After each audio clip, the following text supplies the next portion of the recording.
नमस्कार, हांव राजेश वैकुंठ दाबोळकर। हांव आसा कला अकादमीच्या फाटल्यान मांडवेच्या तिराचेर आनी म्हाज्या फाटल्यान दिसता पळय तो आमचो रेज मागुसचो गांव आनी डोंगर। आतां काल आमकां इन्फॉर्मेशन गावला त्या प्रमाणे GTDCचो चेअरमॅन गणेश गांवकरान खंय एक मोठें डील केलां एका कॅजिनो मालका कडेन। कारण कितें, एक खूब वर्सां पयलीं मिरामारच्यान आमच्या रेज मागूस दोंगराचेर एक केबल ब्रिज वचपाचो आसलो टुरिजमाक एट्रॅक्ट करपाक। आता तो टुरिजम एट्रॅक्ट करपाक थंय तुल्लें हो प्रयत्न दिलीपान केलो, मागीर बाबून केलो, आतां गणेश गांवकराक लागलेले आसा।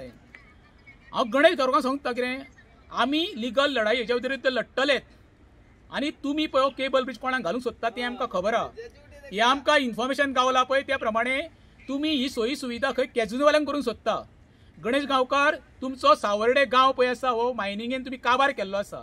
आमचो रेज मागूस गांव थोडो उरलोला, थोडो हांच्यान सत्यानाश केलात रे, पण तुमकां एक सांगता हांव, आमच्या रेज मागूस गांवचे वाटे घेवं नाका।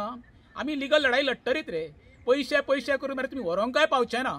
एकूच सांगता गणेश गांवकर, तुजें सावर्ड्यान डेव्हलपमेंट कितें करूंक जाय तूं तें कर, आमच्या रेज मागूच्या गांवच्या भानगडीक पडो नाका। परत एकदां सांगता तुका, आमी ह्या हेका प्रखर विरोध करतले म्हणजे करतले। देव बरें करूं।